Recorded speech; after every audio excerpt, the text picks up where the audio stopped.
causas, o sea, a dos mecanismos mortales, ¿verdad? Uno es la estrangulación manual, que se visualiza en la piel, digamos, los signos de una estrangulación a mano. Y otro es un traumatismo de cráneo en el encéfalo, ¿verdad? Tenía golpes en la cabeza, que si bien no produjeron fractura de los huesos ni siquiera de la piel, y provocaron una conmoción cerebral, se tradujo también con una hemorragia cerebral, la cual también es absolutamente eficiente como para causar el edema del pulmón, ¿verdad? Entonces tenemos dos mecanismos mortales en el contexto de una mujer que tiene lesiones defensivas. Pero dio positivo a fentanilo. Fentanilo era la droga que originalmente decía que consumía su pareja. Ella dio 28. Es mucho. Es muchísimo, porque ya la cantidad... Con una colcha tipo polar. Y una colcha. El surco de compresión ancho, no deja. Partes del cuerpo tocan el suelo, es decir, no está totalmente colgado el cuerpo, ¿ya? Que si fuese así se hablaría de ahorcadura completa. La otra variante que tenemos en este caso es que se trata de una ahorcadura con lazo blando, es decir, no es lo mismo que esperable encontrar con un lazo duro, como podría ser una soga, un cable, etc.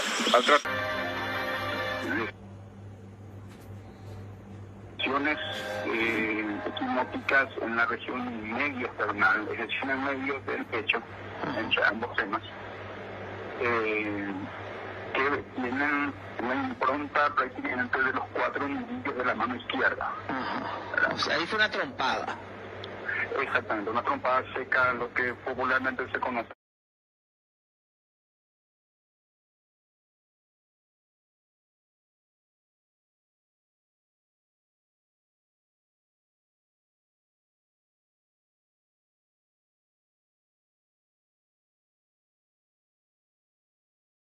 Eso no es un elemento aportado en la carpeta fiscal, mucho menos científico. Que falleció a consecuencia supuestamente de una sobredosis. Eso no es un elemento incorporado. Esa conclusión, no sé de dónde sacás. Eso no es un elemento aportado en la carpeta fiscal, mucho menos científicamente comprobado. Y tampoco no tiene ningún sustento. O sea, lo que me acabas de decir es algo de lo que yo me estoy enterando. ¿No declaró en eso? ¿Quién no declaró eso? ¿De algún tipo de sobredosis? Sí, no. Lo que se dio ayer es un mecanismo de defensa de un imputado. Y él está autorizado constitucionalmente a utilizar todos los mecanismos a su alcance para defenderse. Solo que desde incluyendo mentir, ¿verdad? Claro, sí, claro. Solo que desde el punto de vista médico forense, lo que dice no tiene validez. No, para nada. Primero que no es médico. Segundo, incluso es bastante triste tener que prácticamente someterme a un careo con alguien que no. Es interesante también ponerlo dentro del...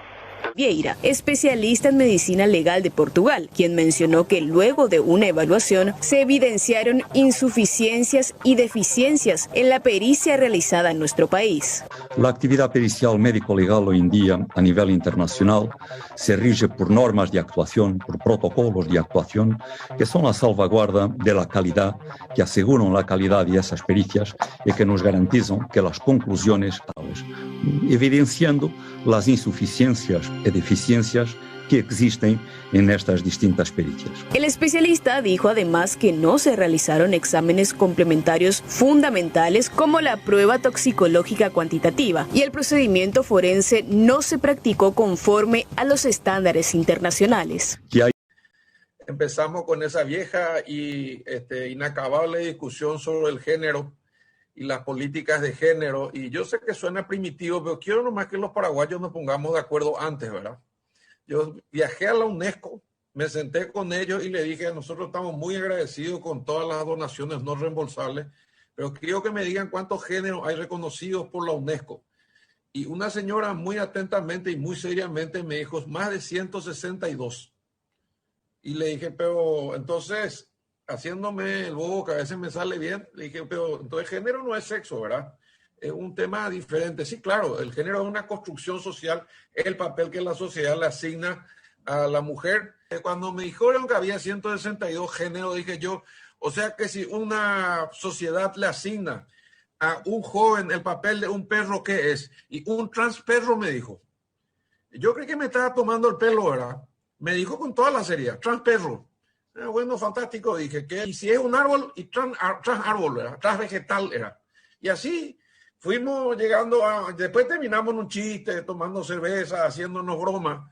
Y yo dejo constancia de esto porque realmente todavía a esta edad uno se sigue sorprendiendo. Y no perdono a aquellos que piensan diferente, pero en mis 10 minutos dejo constancia de mi disidencia. Quiero que nos regalen la plata, pero que nos pregunten qué necesitamos y quiero que no nos condicionen los préstamos que nos entregan cuando nos regalan la plata. Eso más quería decir. Y que a la vez también abran sus mercados y nos permitan competir si realmente nos quieren ayudar, ¿verdad? Porque si no, seguimos recibiendo espejitos y seguimos siendo colonizados pero a través de otros medios.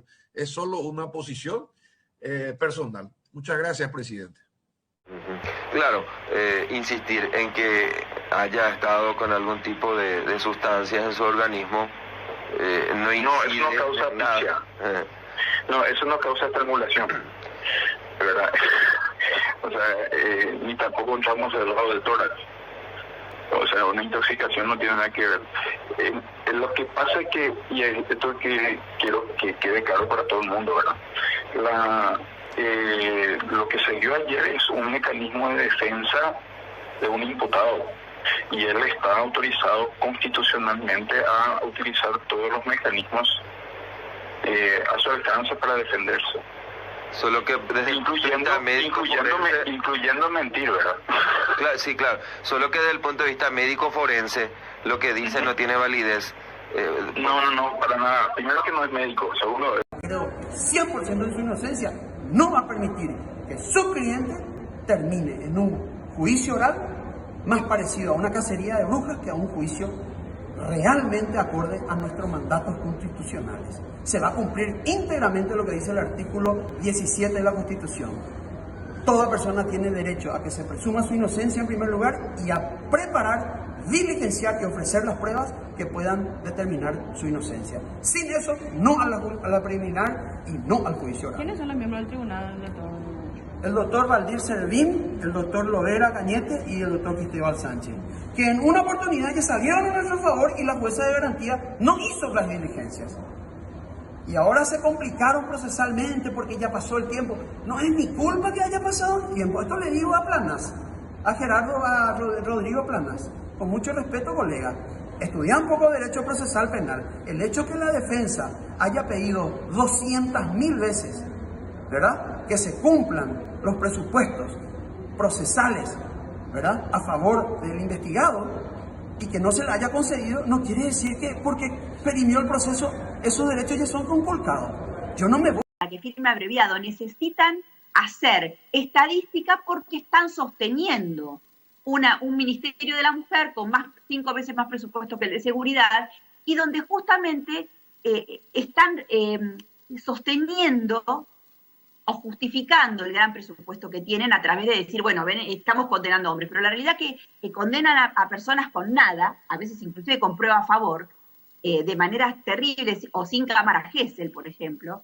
Y lo grave de todo esto es que en el medio han quedado chicos sin tratamiento y dejan al chico con la persona más enferma, porque a las mujeres que hacen esta falsa denuncia, nadie las estudia realmente con pruebas científicas para detectar si tienen una patología. Y por otro lado, nos olvidamos de recurrir a que un hombre no es un pedófilo, nació pedófilo, no. El pedófilo tiene un trastorno psicosocial y en un test serio eso sale.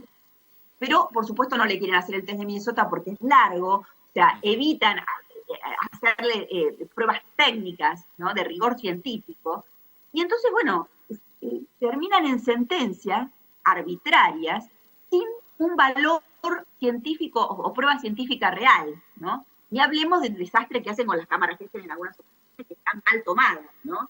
Esto pasa mucho en las provincias porque inclusive hay personal que es técnico en cámaras. Entonces, esto está pasando en todo el país está incendiado con esto. Empezamos a mirar el informe médico legal del doctor Krumel, no sé qué se llama, creo que Krumel, y vimos su fuente. ¿Será que en este país no existen los reactivos en ese momento, verdad, para determinar la cantidad de estupefaciente que uno pueda tener?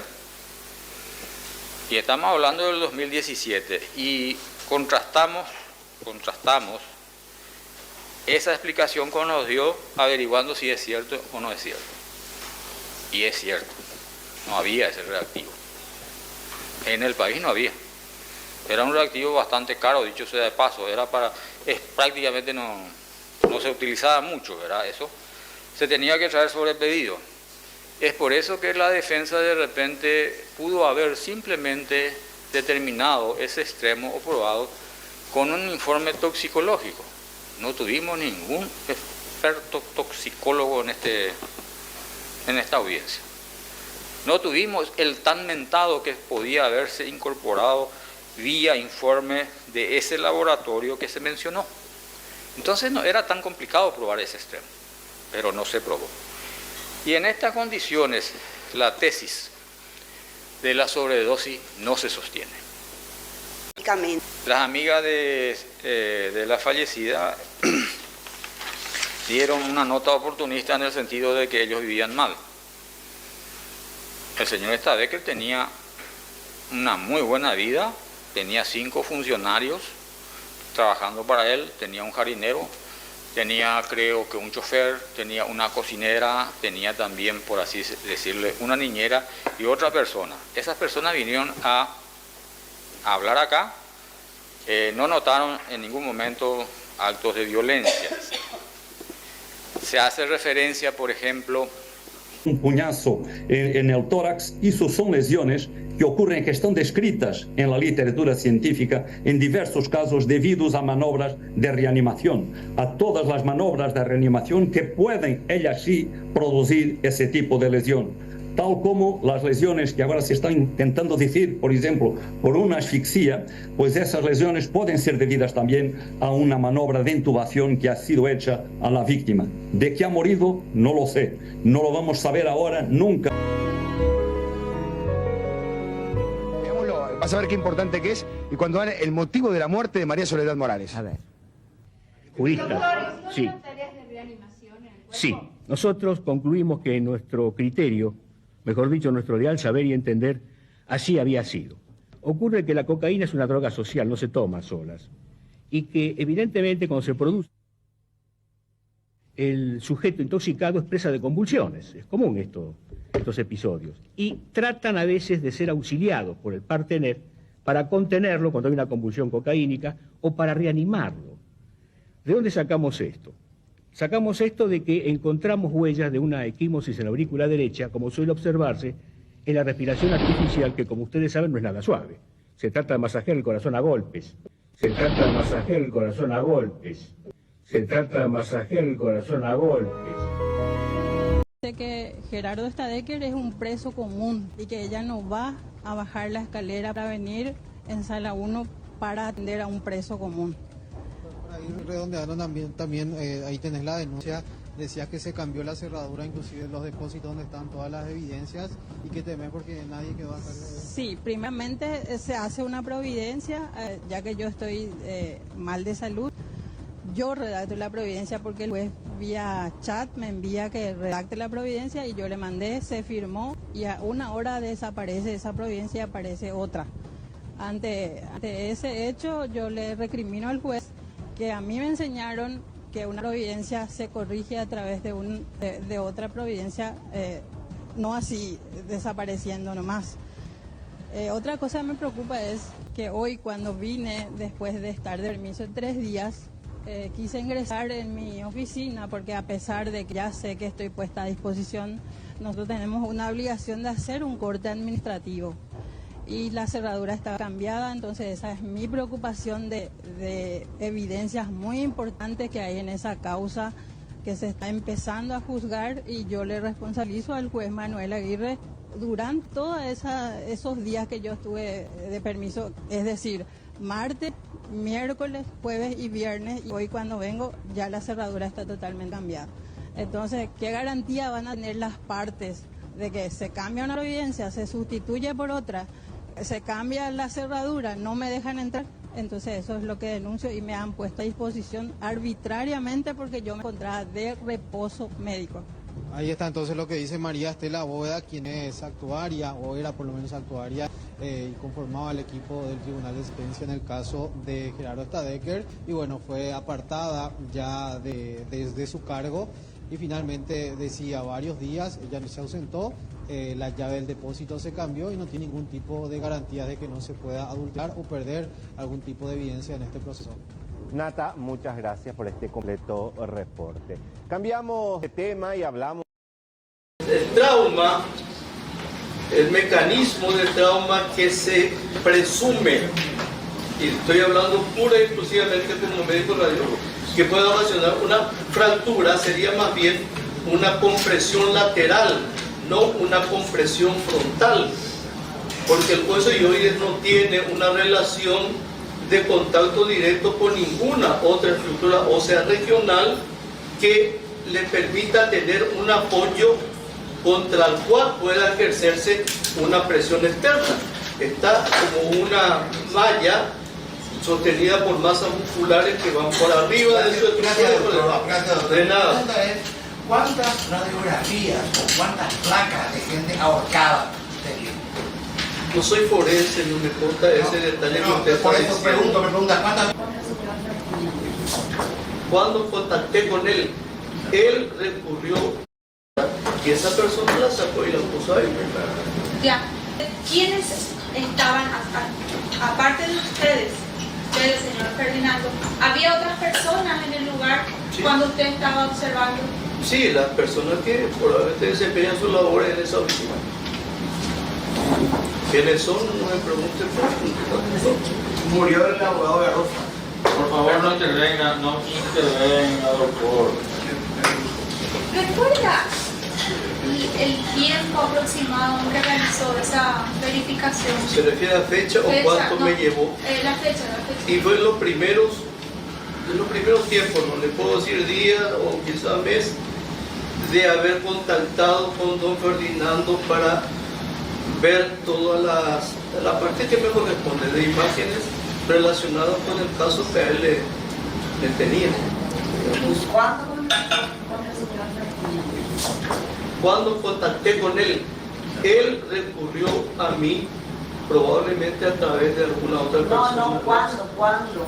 Fecha exacta no, pero habrá sido a principio del... Siempre creo que ocurrió el incidente, y pongamos que en los primeros meses del año que siguiente. El siguiente, claro, en diciembre, enero, febrero, por ahí ahora sí. 2018. Claro, el año siguiente al del acontecimiento. No más preguntas. Sí, gracias, señor presidente. La externa está como una malla sostenida por masas musculares que van por arriba de su estructura. De nada. Señor presidente, con el debido respeto, el Ministerio Público solicita se tenga en cuenta esta declaración como una probable testimonio falso. En primer lugar, teniendo en cuenta que el testigo está manifestando que los primeros meses del 2018 ha venido a este edificio en el segundo piso a ver las placas. Dejamos una constancia que la acusación realizada por el Ministerio Público fue realizada un año después, finales del 2018. Eso quiere decir que las placas radiográficas se encontraban en poder del Ministerio Público. Es imposible que el testigo en los primeros días del 2018 haya podido comparecer a este edificio a ver esas placas. En consecuencia, dejo acertado que se tenga en cuenta como un falso testimonio previsto en el artículo 242 del Código Penal. Cuando termine el juicio, doctora, usted pediré eso. ¿Cuándo termine el juicio? Se toma nota. Gracias a la querella usted dio una lección tipo perita, señor testigo. Y este tribunal le quiere aclarar lo siguiente: nosotros no cuestionamos su experiencia, capacidad, y de repente le interrumpimos el uso de palabras, no fue con ánimo de maltratarle, mucho menos, sino simplemente fue por una característica de su personalidad, que era una persona que no se iba a dejar avasallar. Porque usted dijo que la tarjeta contaba con buen análisis documentario, entrevista. ¿Su posición es que existió o no existió esa dicha violencia económica? No, porque vi extracto de tarjeta de crédito y datos. Yo también era parte de las pruebas, los tratos. Ahí yo vi fotos de la tarjeta. Ahí está. ¿La tarjeta a nombre de quién estaba?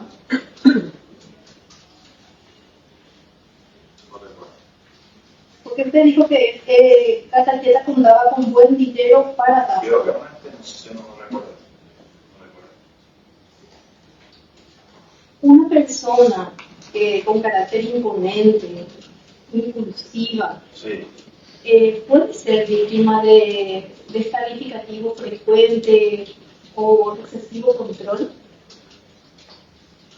Claro, o sea, de hecho, cualquier persona puede ser víctima de violencia. Pero yo, mi hipótesis mañana se orina por una característica de su personalidad, que era una persona que no se iba a dejar avasallar. O sea, hablando de una persona muy inteligente, me haya orden, no carácter muy fuerte. O sea, no veo persona, si era víctima, ahora sí una víctima que ponía muchísima resistencia. O sea que no veo una lógica, ¿verdad? Que una persona así sea víctima, ¿verdad? Y esa resistencia misma no le puede generar una violencia extrema precisamente por su resistencia. Pregunto como psicólogo a usted. En general. La resistencia. Pero claro, lo que acaba de mencionar el licenciado. Sí. Claro, si la otra parte todo el día la hostiga, la maltrata, claro que sí, ¿verdad? Porque yo no encontré, o sea, Gerardo, sabe que no tiene ese perfil, ¿verdad? Y hasta la empleada doméstica dice que no reaccionaba. Que generalmente él era el provocado que no reaccionaba. Y tampoco los test me salió nada, ni un rasgo de agresión. Yo, claro que los test que uso tienen bien también sinceridad. Y los test salieron que él no exageró patología, o sea, hacerse loco, ni tampoco fingió ser mejor de lo que era. O sea, que fue sincero. Entonces, me baso en datos objetivos. Esta tarjeta de crédito, este informe, usted contrató el pago, porque una cosa es lo que está en el informe de lo que se utilizó y otra cosa es quién pagó. ¿Usted tuvo esa información? No recuerdo, señor Gerardo me contaba que él pagaba y que era una tarjeta que tenía un sistema especial que se pagaba 100% en el momento, no recuerdo el nombre, que no, o sea, que no se podía bloquear así nomás, o sea, que era una tarjeta especial.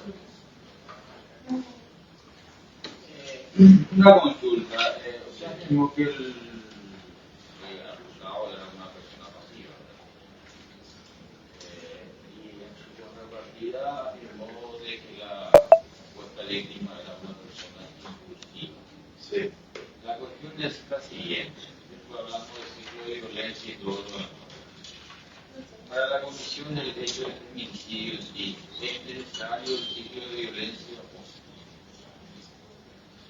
Y es relativo, cada caso es diferente. Vamos a suponer que de repente la persona pasiva recibe una serie de imprecaciones durante un largo tiempo y no dice nada y explota. Sí.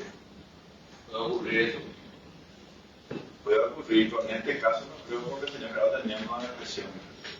Bueno, tomar tenido que usted de repente uno puede reventar. Ahí hace todo. En los casos, o sea, en criminología, en estadística, ¿verdad? Los pocos casos que se dan, la agresión generalmente es autoagresiva, generalmente contra uno mismo, ¿no? Estadísticamente, si hay muerte en la depresión, es autolítica, o sea que esa persona se mata, y no paciente, ¿verdad? Y hay casos muy raros donde, por ejemplo, hay homicidio-suicidio, o sea, mata a la pareja y después se mata a la otra parte. Pero vamos a suponer que haya desarrollado una serie de situaciones relacionadas, vamos a decir, a ciertos tipos de planes o agresiones. Sí. Venir por 1 año, 2 años, que te digan cosas y cosas y llega un día y reventas. Puede ser. Y más en este caso, en donde presuntamente hay ingesta de droga y alcohol. Eso ayuda para que llegue a eso que se crea en otra situación de la droga. Yo noté que el señor Gerardo, o sea, las drogas que le producían cambian de conducta. Estamos hablando que supuestamente la otra era la impulsiva. Sí, era la que le tiraba la bolsita abajo, y el tipo también se drogaba. Sí, en algún momento, psicológicamente, eso no le reventaba, no le podía reventar.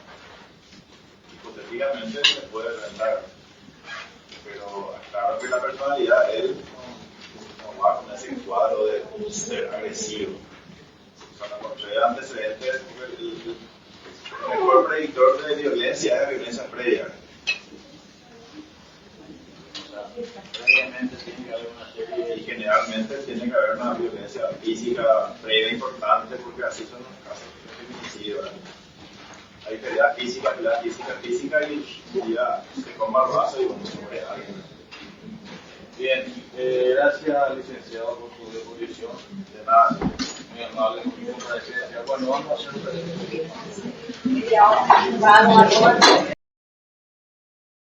Acá no sabemos si hubo sobredosis, si no, eso no se puede determinar. No, la cuantificación y la cantidad de dosis que estaba presente se puede perfectamente determinar.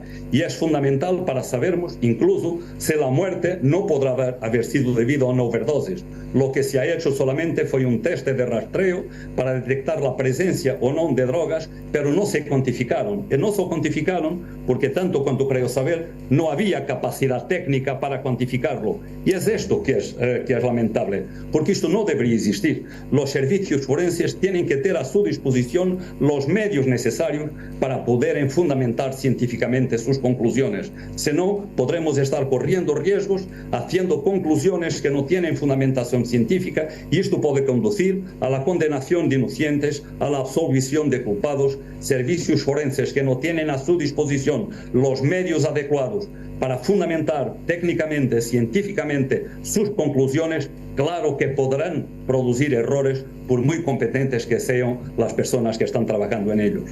Doctor, en un momento dado también el doctor Lemire mencionó que tuvo fractura del hueso hioides y también parte de lesiones en los tejidos debido a una estrangulación. ¿Qué puede decir con respecto a eso? La fractura del óseo hioides puede corresponder a una estrangulación, pero puede también, y es también un artefacto muy frecuente que puede ocurrir en muchas otras situaciones y desde luego, una vez más, en procesos de intubación forzada. Esto habría que haberlo estudiado, había que haber hecho exámenes complementarios más detallados para podermos llegar a esa conclusión. Pero es más, es también fundamental seguir técnicas de autopsia del cuello que no fueron seguidas. Tanto cuanto vi en las fotos de autopsia, se hizo una incisión mentopúbica para una autopsia de un cuello cuando hay una sospecha o una posibilidad de una estrangulación, de una muerte por asfixia mecánica envolviendo el cuello. La técnica de incisión tiene que ser la técnica de Shapiro, una técnica totalmente distinta que me permite rebater todo el cuello, disecarlo por planos, precisamente para tener la certeza que no estoy confrontando ni interpretando ningún artefacto, y los artefactos son frecuentes, y que sí estoy viendo algo que fue verdaderamente una lesión infligida en el contexto violento que acercó la muerte. Ahora, una conclusión. Pero es más, solo añadir una cosa más. Una fractura solamente de los cuelloides no traduce asfixia. Puede ocurrir, yo puedo fracturar y la persona puede haber morido por otra cosa, puede haber habido alguna constricción, pero solo la fractura no significa necesariamente por sí sola una muerte por asfixia. De autopsia no son verdaderas. Más, la autopsia tiene insuficiencias porque desde luego tiene deficiencias significativas, tal como tiene toda la investigación del local de los hechos. Tuve ocasión de ver el filme, el video de la investigación del local de los hechos, tuve ocasión de ver las fotos, tuve ocasión de ver el informe, las fotos de la autopsia, y lo que se puede afirmar, pero con total claridad, es que las conclusiones de ese informe de autopsia no son verdaderas. Más, la autopsia tiene insuficiencias porque desde luego no es posible excluir, por ejemplo, una muerte por overdosis, porque no hay siquiera la capacidad de hacer un examen toxicológico con cuantificación de los tóxicos que estaban presentes. Solo se hicieron exámenes cualitativos de rastreo de presencia de tóxicos, pero sin cuantificación. Si un servicio no tiene un laboratorio de toxicología, si no tiene los exámenes complementarios con la calidad y los estándares internacionales, naturalmente que no puede dar respuestas de calidad. Yo conozco personalmente al doctor Pablo Lemir, de quien incluso ocasión de hablar con él, de decir que aquí hay errado, que estas conclusiones, hay múltiples casos publicados en la literatura que muestran que esa lesión a la cual ha atribuido la muerte es una lesión de artefacto debido a las maniobras de resucitación. E incluso otras causas de muerte que ahora se están apuntando son debidas a la intubación que se ha hecho a esta víctima. Todo esto está más que descrito en la literatura. Es más, la técnica de autopsia que se ha seguido nunca permitiría sacar las conclusiones que se están ahora queriendo sacar relativamente a una posible asfixia, porque se requería una disección del cuello con una técnica totalmente distinta de la técnica que se ha seguido. Y por lo tanto, repito, hay insuficiencias y deficiencias muy profundas en la investigación del local de los hechos, en la limitación de exámenes complementarios que se han hecho e incluso en la autopsia que se ha hecho. Hay protocolos internacionales para el examen de la escena del hecho. Hay protocolos internacionales para la ejecución de la autopsia que no se han seguido. Y solo si se siguen estos protocolos es posible garantizar las conclusiones. Claro que diría que todos los servicios periciales pueden errar. Todos los expertos pueden errar. Errar es humano. Y los peritajes tienen un componente humano. Pero peor que errar es persistir en un error e intentar readaptar la historia, reconstruir la historia para mantener una posición que desde el principio está errada. Pero lo que puedo decir es que todas las... Por un golpe en el tórax, pero golpes en el tórax que causen una falla cardíaca irreversible, sí ya vi, y varias veces. Por ejemplo, clásico en golpes o en luchas, o si tuviésemos en Estados Unidos, por ejemplo, una clásico es el béisbol, que la pelota le golpea el pecho. Y acá en nuestro país, en muchísimos casos...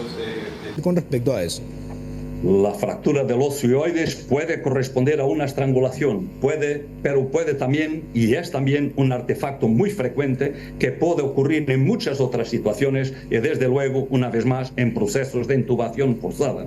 Esto habría que haberlo estudiado, había que haber hecho exámenes complementarios más detallados para podermos llegar a esa conclusión. Pero es más, es también fundamental seguir técnicas de autopsia del cuello que no fueron seguidas.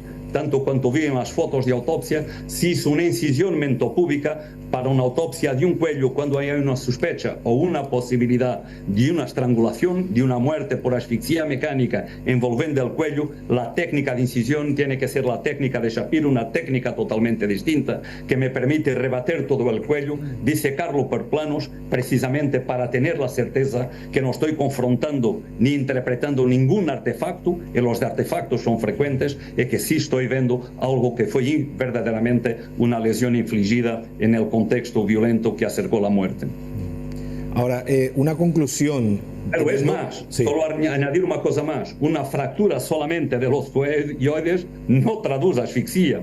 Puede ocurrir, yo puedo fracturar y la persona puede haber morido por otra cosa, puede haber habido alguna constricción, pero solo la fractura no significa necesariamente por sí sola una muerte por asfixia.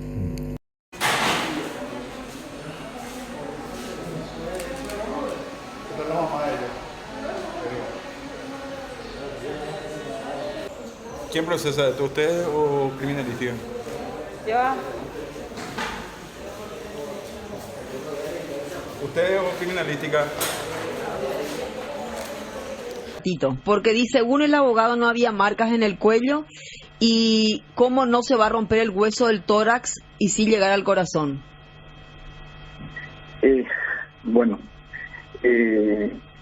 Eso vamos a mostrarlo todo en juicio, porque el corazón está roto, si se ven los hematomas a nivel del tórax, no necesariamente hace falta que se produzca una fractura de hueso para llegar a producirse ese tipo de cosas. Y la lesión tal a nivel del cuello está demostrada no necesariamente por el hematoma superficial, sino por los hematomas profundos. Eso está todo fotografiado. También habla de esas fotografías, de que usaste cierta línea de celular, que no se usó la cámara que correspondía. Y bueno, como te digo, está en su función. Él tiene que, primero dijo que las cámaras eran del laboratorio forense, tenían fallas, pero ahora dice que las fotos son de celular. En fin, o sea, es su trabajo tratar de discutir. Solo que sería interesante que ese tipo de discusiones se hagan donde fallece. Ahora te pregunto, ¿quiénes más hicieron la autopsia? ¿Qué otros médicos forenses también son médicos forenses? La patóloga de turno y el médico forense de turno también estuvo presente. ¿Patóloga de turno significa patóloga que recibe sueldo del Ministerio Público también? Sí. ¿Cuál sería el nombre de ella? Ahora mismo no estoy teniendo el nombre, creo que fue la doctora Carolina Bernal, pero ahora mismo no me acuerdo. ¿Y el médico forense de turno? Fue el Bernal, creo.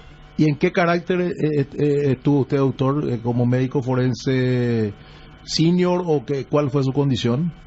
Yo soy director de medicina legal y estuve presente en el hospital que esté presente y estuve presente. Asociada a la intoxicación con drogas de abuso. En otro caso con características similares al de la muerte de Sabrina Brewer, mujer fallecida por asfixia e indicios de consumo de sustancias, ocurrido algunos meses después, el médico Lemir dio una conferencia de prensa en la que declaró haber realizado todas las pruebas y los procedimientos necesarios para determinar la presencia de droga en el cuerpo de la persona fallecida por asfixia, como consecuencia de una intoxicación farmacológica. La autopsia se realizó el sábado a cargo de la doctora Ingrid Rodríguez, la doctora Liliana González. La doctora Ingrid Rodríguez es la jefa de patología forense del Ministerio Público y se hizo bajo el protocolo de investigación de feminicidio, es decir, fue una autopsia sumamente minuciosa. A mí me toca la vocería por el cargo que tengo de director de medicina legal y en este caso la causa de muerte es un edema hubo pulmones. Se encharcaron los pulmones, se llenaron de sangre y líquidos y lo que queda por averiguar, y esto es todavía es una investigación abierta, el informe de autopsia todavía es preliminar, queda por determinar fue el origen de ese edema hubo pulmón. Y para ello se han tomado muestras de sangre, de contenido gástrico, de humor vítreo, de pelo, a fin de hacer los análisis laboratoriales para buscar fármacos, drogas, etcétera. Y en el caso específico de la sangre, las enzimas cardíacas, por si haya habido una falla cardíaca. Se ha dejado las piezas de anatomía patológica para los estudios histológicos, anatomopatológicos. En especial acabamos de hacer énfasis en el corazón, en el pulmón y también en las marcas que se observaban a nivel del cuello. Se ha sacado la piel de esa zona a fin de hacer un estudio histológico.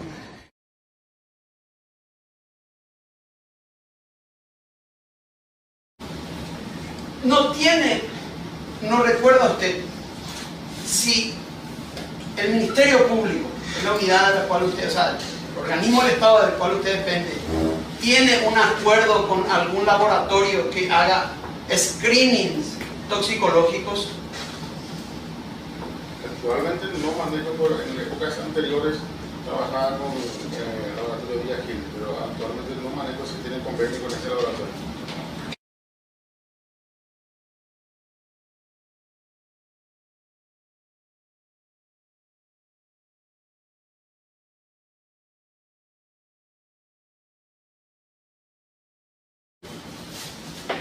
Al momento de realizar la autopsia a la señora Sabrina Brewer, ¿no recuerda usted, o no le consta, o no sabe, si la Dirección de Medicina Legal y Ciencia Forense del Ministerio Público, de la cual usted es titular, tenía un contrato vigente con el laboratorio Díaz Gil para toma de muestras de sangre y screening toxicológico? Nosotros no tenemos ningún contrato con Díaz Gil. Laboratorio, eso podría ser en todo caso el laboratorio forense, pero la Dirección de Medicina Legal es otra dirección. O sea, nosotros no tenemos contrato con Díaz Gil, con la única empresa que tenemos algún tipo de vinculación contractual, que tampoco es de la dirección, porque yo no tengo funciones de ordenador de gastos, es con la funeraria. Doctor Pablo Lemir, ¿cuántos casos, así como los que analizó, ya le tocó intervenir que tuvieron exactamente esta causa de muerte? O sea, me refiero a que la víctima recibió un golpe en el pecho y el corazón salió, vamos a decir, lastimado. Con ruptura de aurícula es el primer caso. Sí, ya me ha tocado otros casos de osmotiocordis, es decir, que golpes en el pecho que provocan paro cardíaco. Ya. Y de acuerdo a la literatura vigente o aceptada, por decirlo de alguna manera, ¿hay casos registrados de esto? Sí, creo que ahora mismo no me acuerdo de la literatura, pero sí he escuchado casos, incluso reportes de un caso, etcétera, en alguna publicación. Sí.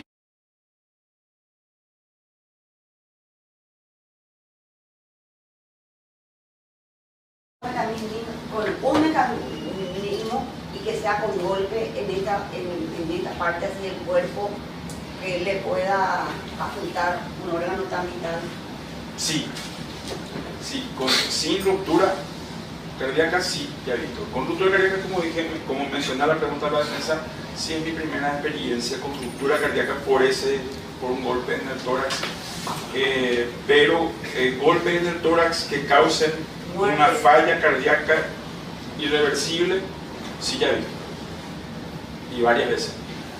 Por ejemplo, clásico en golpes o en luchas, o si tuviésemos en Estados Unidos, por ejemplo, una clásico es el béisbol, que la pelota le golpea el pecho.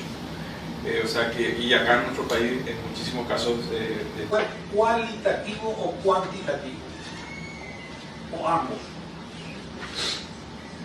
Yo no hice la solicitud, mi querido doctor. Lo que yo recibí como parte de los informes para hacer el informe de autopsia fue un análisis cualitativo, pero yo no hice la solicitud. Muy bien. Es relevante.